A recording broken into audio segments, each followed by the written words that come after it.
کتنی بڑی بات ہے. اگر گھر والے نے آنکھ پھوڑ دیا تو اللہ اس کا مواخذہ نہیں فرمائے گا. کیوں؟ گھروں کی عزت کے لیے اللہ تعالیٰ نے اتنے سخت طریقے سے قوانین بنائے. اسلام جو ہے سوسائٹی چاہتا ہے، یہ نہیں ہے کہ یہ یورپ امریکہ کی طرح عیاشی، کوئی کسی کے ساتھ کوئی کسی کے ساتھ، کون کس کا بچہ ہے کون کس کا باپ ہے پتہ ہی نہیں. اسلام میں نسب اور نسل کا بہت زیادہ اہتمام ہے، بہت زیادہ اہتمام ہے. جن 5 چیزوں کی حفاظت فرض ہے ہر مسلمان پر، اس میں نسب کی حفاظت بھی فرض ہے. سب سے پہلی چیز جو مسلمان پر فرض ہے وہ جان کی حفاظت ہے. اور ان 5 چیزوں کو پھر کبھی میں عرض کروں گا، 5 چیزوں کی حفاظت ہر مسلمان پر فرض ہے. اس میں جان کی حفاظت، اپنی عزت کی حفاظت اور اپنے نسب کی حفاظت فرض ہے.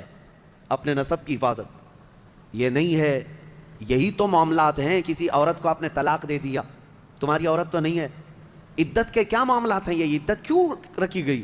ارے ادھر طلاق دی ہے، دوسرے دن وہ کسی اور سے نکاح کر لیتی. نہیں نا، عورت کے 3 حیض آنے تک انتظار کرو، دوسرے آدمی کو نکاح کرنا ہے. کیوں؟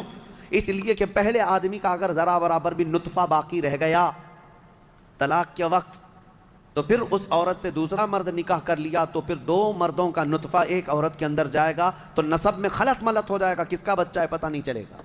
عورت کو پورا پاک ہو جانے دو، کلین ہو جانے دو، تاکہ دوسرا کوئی نکاح کر رہا ہے تو یہ ثابت ہو جائے کہ یہ اس کے بعد اگر بچہ ہوگا تو اسی مرد کا ہوگا. سائنس بھی اس بات کو تسلیم کرتی ہے کہ اگر پہلے مرد کا کوئی نطفہ یا کوئی ذرہ بھی باقی رہ گیا ہے تو عورت کو اگر 3 حیض کنٹینیو آ گئے ہیں تو سمجھ لو کہ اس کے اندر کوئی نطفہ باقی نہیں رہا، صاف ہو چکی عورت.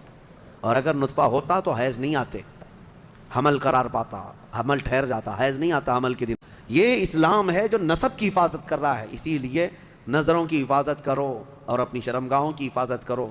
اس بے راہ روی کے دور میں، اس فتنے کے دور میں مسلمانوں، گھڑی گھڑی میں آپ کو یہ تنبیہ کر رہا ہوں کہ شیطان کا سب سے بڑا حربہ یہی ہے کہ وہ مسلمان کو زنا کے راستے پر ڈال دیتا ہے. اور اس لیے کہ سب سے آسان دوزخ کا راستہ یہی ہے. ہر مرد اور ہر عورت کے اندر خواہشات ہیں، ہر مرد ہر عورت کے اندر نفس ہے، اور وہ اس کام میں آسانی سے آ جاتا ہے.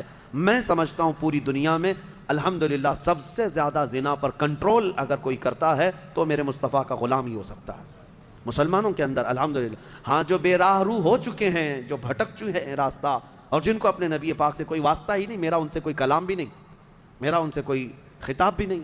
میں سمجھتا ہوں دنیا میں، ارے وہ کرسچین جو میری کی قسم کھاتے ہیں اور پتہ نہیں کرسمس میں کتنی میریوں کی عزت لوٹ لیتے ہیں.